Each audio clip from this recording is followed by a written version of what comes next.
નમસ્કાર, પાંચના પંચ સાથે હું છું આપણી સાથે મહેન્દ્ર। વાત કરી સમાચારની તો મહત્વપૂર્ણ સમાચાર ઝઘડિયાથી સામે આવી રહ્યા છે, જ્યાં ભરૂચના ઝઘડિયામાં ગમખ્વાર અકસ્માત। ભરૂચના ઝઘડિયામાં ગમખ્વાર અકસ્માત, ત્યારે ગોવાલી પાસે બસ અને મોટરસાયકલ વચ્ચે અકસ્માતની ઘટના બની છે, જ્યાં અકસ્માતમાં બાઇક સવાર બંનેના મોત નીપજ્યા છે। ત્યારે બેફામ દોડતા વાહનો ઉપર અંકુશ લાવવામાં આવે તેવી લોકમાંગ ઉઠવામાં આવી છે, જ્યાં પોલીસ દ્વારા ઘટના સ્થળે પહોંચી કાર્યવાહી હાથ ધરવામાં આવી છે। તો મહત્વપૂર્ણ સમાચાર સામે આવી રહ્યા છે ભરૂચ ઝઘડિયાથી, કે જ્યાં ભરૂચના ઝઘડિયામાં ગમખ્વાર અકસ્માતની ઘટના સામે આવી છે। આ ગમખ્વાર અકસ્માત ગોવાલી પાસે થયો, જ્યાં ગોવાલી પાસે બસ અને મોટરસાયકલ વચ્ચે ગમખ્વાર અકસ્માતની ઘટના બની છે।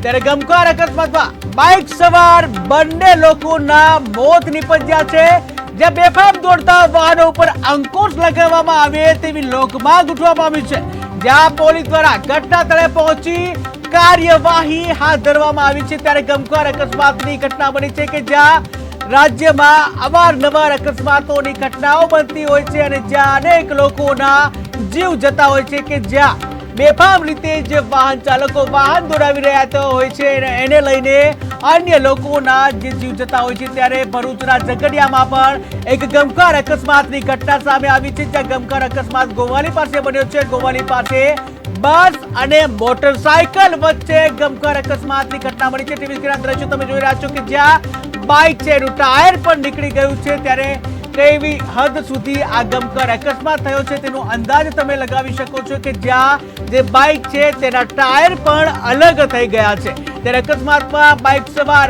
બંનેના મોત નીપજ્યા છે। બેફામ દોડતા જે વાહનો છે તેના ઉપર અંકુશ લાવવામાં આવે તેવી લોકમાંગ ઉઠવા પામી છે। ત્યારે આ અંગે પોલીસ ઘટના સ્થળે પહોંચી તેની આગળની કાર્યવાહી હાથ ધરવામાં આવી।